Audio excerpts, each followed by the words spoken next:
and the Jedi thought that they understood balance, but they didn't. By the time of the Phantom Menace, they had become diplomats, politicians, and enforcers, guardians of bureaucracy, not of the Force. George's commentary in the archives paints this perfectly. He writes that the Jedi had grown proud, sure of their ways, blind to their arrogance. They believed they could interpret the will of the Force better than the Force itself, so the Force intervened, not with a counsel, not with a prophecy, but with a child. Now, many also believe that the Sith created Anakin, that Plagueis created him by manipulating the midichlorians. This is also false. The Force answered back to what the Sith were trying to create. They were trying to create a massively powerful dark side being who would end the Jedi and bring the Sith back to the forefront. And the Force said, no, I'm going to create the Chosen One who's going to bring pure balance. He's going to get rid of both of you guys in an equal manner. Anakin's creation was no accident. It was the Force correcting its own imbalance. The natural order of pushing back against the corruption of both the Sith and the complacent, arrogant Jedi. George explained it very bluntly during the production of The Phantom Menace, and we can get that from this excerpt here from the massive archives book. He was conceived by the Force itself. That's symbolic. The Force needed to bring balance back, so it created the Chosen One. That's why he has no father.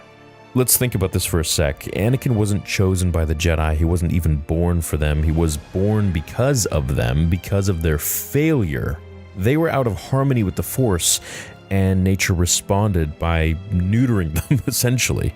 Now, George has always described the Force as a living energy. Remember midichlorians?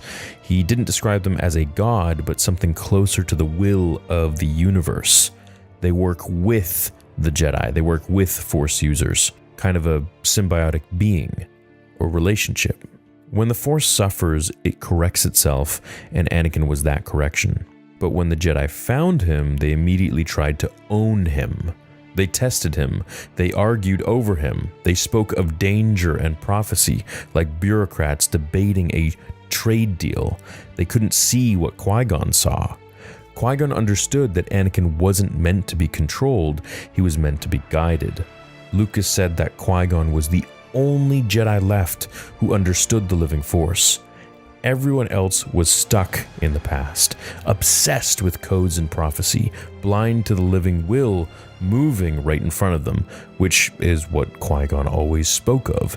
It's that the Jedi weren't really focused on the Force, it was more so on how to use the Force for their will. This is also what Dooku testified against. The Force doesn't favor the Jedi or the Sith, it has no sides, says George.